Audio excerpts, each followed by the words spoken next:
राम राम दोस्तों, इस चैनल पर आप सभी को कहानी वीडियो देखने को मिलेगा।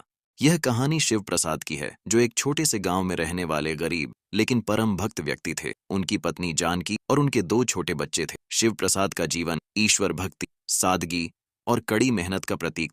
उनका मानना था कि जो भी होता है वह ईश्वर की मर्जी से होता है, और जो कुछ भी हमारे पास है वह ईश्वर का दिया हुआ आशीर्वाद है। शिव प्रसाद के पास जमीन का एक छोटा सा टुकड़ा था, जिस पर वे खेती करते थे।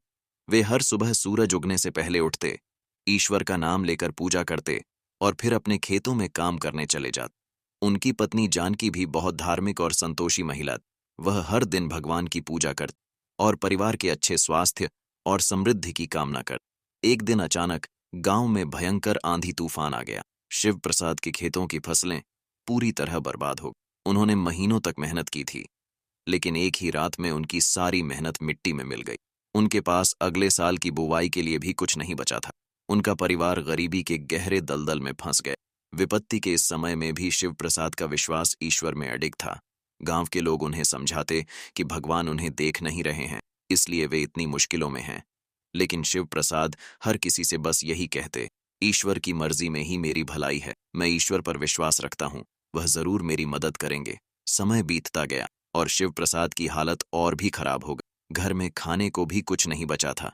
जानकी और बच्चों की हालत देख शिव प्रसाद का दिल टूटने लगा, लेकिन फिर भी उन्होंने अपनी भक्ति में कमी नहीं आने दी। एक दिन उन्होंने सोचा कि वे पास के मंदिर में जाकर भगवान से अपनी समस्या का समाधान मांगेंगे। वे मंदिर गए और वहां भगवान शिव की मूर्ति के सामने बैठकर रोने लगे। उन्होंने भगवान से प्रार्थना की, हे भोलेनाथ, मुझे आप पर पूरा विश्वास है। मुझे पता है कि आप मेरी परीक्षा ले रहे हैं, लेकिन अब मेरे परिवार की हालत बहुत खराब हो गई है। मैं और सहन नहीं कर सकता। कृपया मेरी मदद कीजिए। मेरे बच्चों का पेट भरने का कोई रास्ता दिखाइए। प्रार्थना करते करते उनकी आंख लग गई। अचानक उन्हें सपना आया कि भगवान शिव उनके सामने प्रकट हुए और बोले, शिव प्रसाद, तुम्हारी भक्ति ने मुझे प्रसन्न कर दिया है। तुम्हारी कठिनाइयां अब खत्म हो जाएंगी।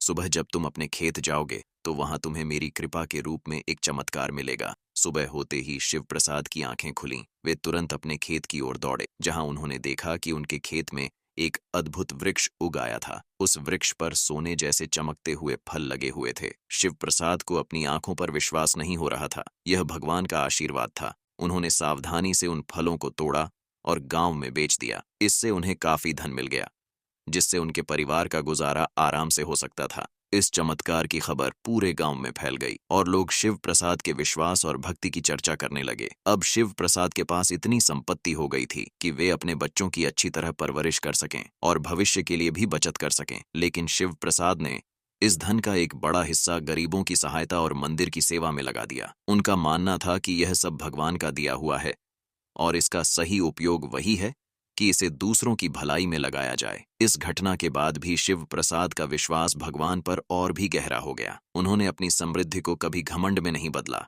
और हमेशा विनम्र बने रहे। उनका यह कहना था, सच्ची भक्ति वह है जो बुरे समय में भी ईश्वर से जुड़े रहने की शक्ति दे। हमारे साथ जो कुछ भी होता है वह हमारे कर्मों और भगवान की इच्छा का परिणाम होता है। शिव प्रसाद का जीवन गांव के अन्य लोगों के लिए एक प्रेरणा बन गया।